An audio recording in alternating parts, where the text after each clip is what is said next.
Hello everyone, welcome back my YouTube channel. कैसी हो आप सभी? आशा करती हूँ आप सभी ठीक होंगे। आज आपके लिए बहुत ही यूजफुल टिप्स लेकर आई हूँ। वीडियो को फुल वॉच करना, वीडियो पसंद आए लाइक एंड शेयर कर देना और चैनल पे पहली बार आए हो तो चैनल को सब्सक्राइब कर लेना। चलिए वीडियो स्टार्ट करते हैं।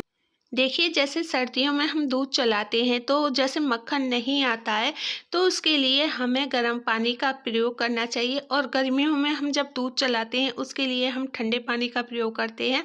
इस तरह से हम दूध चलाते हैं तो हमारा माखन जल्दी से आ जाता है। कभी कभी आपने देखा होगा माखन निकालने में बहुत ज़्यादा परेशानी होती है।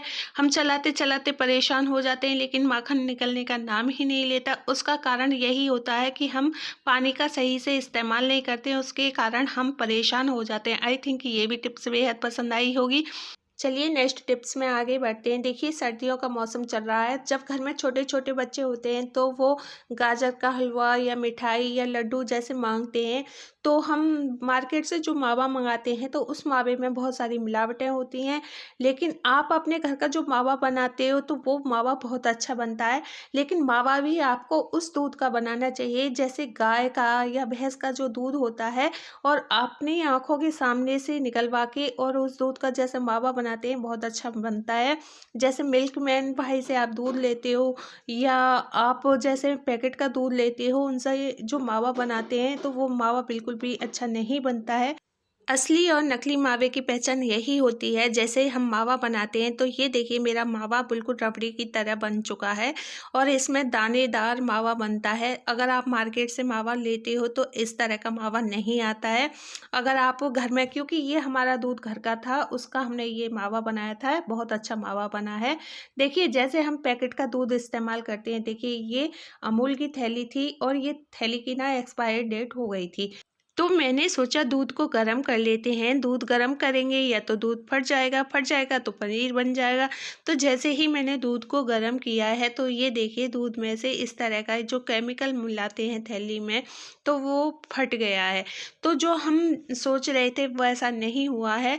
अगर आप थैली का दूध इस्तेमाल करते हैं तो उस पर जब तक की ही डेट होती है जब तक आप इस्तेमाल करें, उसके बाद आप इस्तेमाल ना करें, क्योंकि इसमें इस तरह का कोई केमिकल मिलाया जाता है, उसके बाद हम इस्तेमाल नहीं कर सकते।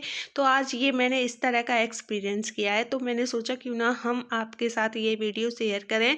और इस तरह का जो दूध हो जाता है उसे आप अपने प्लांट में डाल दीजिए, जिससे कि किसी को नुकसान नहीं होगा। और आप इसे किसी जैसे डॉग को पिलाते हैं उसे भी नहीं पिलाना है। आई थिंक आपको ये टिप्स बेहद पसंद आई होगी। चलिए नेक्स्ट टिप्स में आगे बढ़ते हैं। ये देखिए, मेरे ये स्टील के जो डिब्बे हैं इनका जो ढक्कन है बहुत ही टाइट है। तो टाइट वाले ढक्कन में मैं क्या रखती हूँ, जैसे कि चीनी है, गुड़ है, जिससे कि उसके अंदर चींटी या चींटे नहीं जाएं। और जैसे सर्दियों के मौसम में चीनी खराब हो जाती है, सील जाती है, अगर हम इस प्रकार के डिब्बे में चीनी रखते हैं तो बिल्कुल नहीं खराब होती है, बहुत अच्छी तरह से रहती है। जैसी आप उसमें चीनी डालोगे वैसे ही रहेगी, एकदम फ्रेश रहती है, बिल्कुल भी नहीं सीलती है।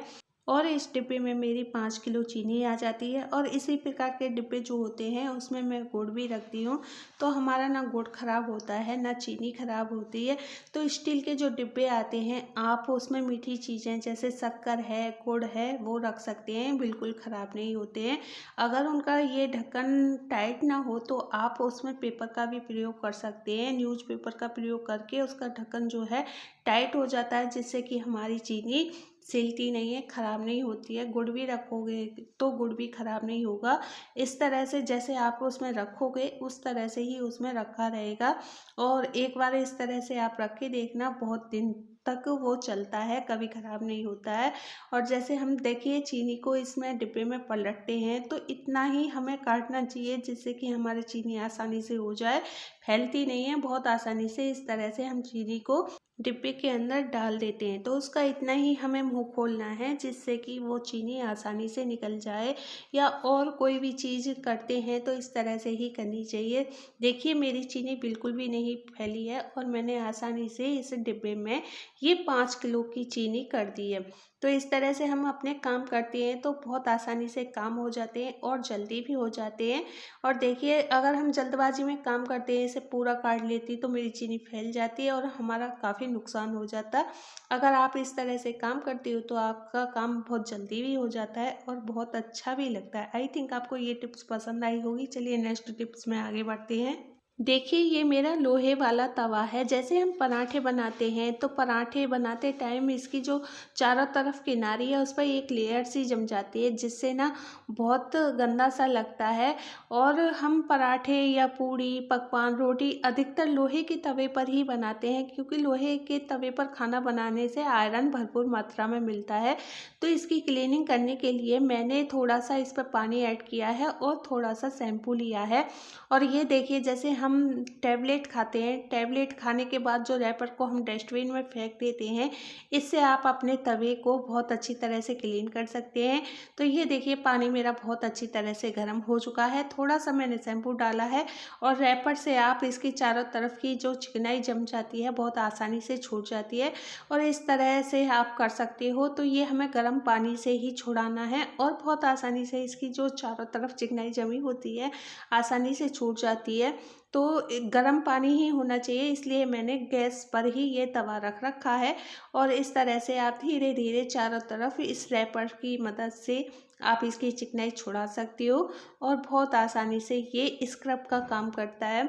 और ये ना बहुत हार्ड भी होता है, तो इससे हम बहुत सारे काम कर सकते हैं। इससे हम कढ़ाई भी साफ़ कर सकते हैं, तवा भी साफ़ कर सकते हैं। इससे हम बहुत सारे काम कर सकते हैं। ये स्क्रब का काम करता है। जैसे आप स्लिप को भी साफ़ कर सकते हो, गैस को भी साफ़ कर सकते हो। तो ये रैपर को फेंकने से पहले आप सोच लेना और इस वीडियो को ज़रूर शेयर कर देना। इस तरह से आप रैपर से बहुत सारी क्लीनिंग कर सकते हैं।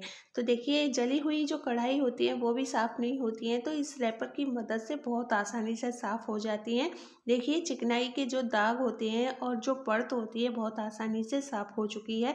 और ये जो सॉल्यूशन हमने बनाया था, गरम तवे पर ही इस तरह से इस्तेमाल करना है। चारों तरफ आप जो रैपर हैं उन्हें इस तरह से घुमाइए, बहुत आसानी से तवा साफ़ हो जाता है। तवा हो कढ़ाई हो, आप इस तरह से साफ़ कर सकते हो।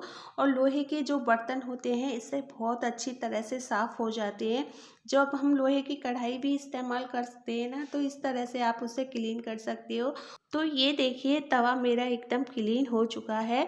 इस तरह से हम इस पर जो चिकनाई जम जाती है बहुत ही आसानी से छुटा सकते हैं। जो दवाई के खाली रैपर होते हैं उसकी मदद से हम अपने तवे को क्लीन कर सकते हैं। फिर हम इसे ठंडे पानी से वॉश कर लेंगे। इसके जो चारों तरफ चिकनाई जम जाती है बहुत ही आसानी से छूट जाती है और हमारे जो लोहे के बर्तन होते हैं बहुत ही आसानी से चमकने लगते हैं। ये देखिए, मेरा तवा कितना क्लीन हो चुका है। चारों तरफ जो परत जमी हुई थी छूट गई है। आई थिंक आपको वीडियो पसंद आई होगी। पसंद आई तो लाइक एंड शेयर कर देना। Thank you.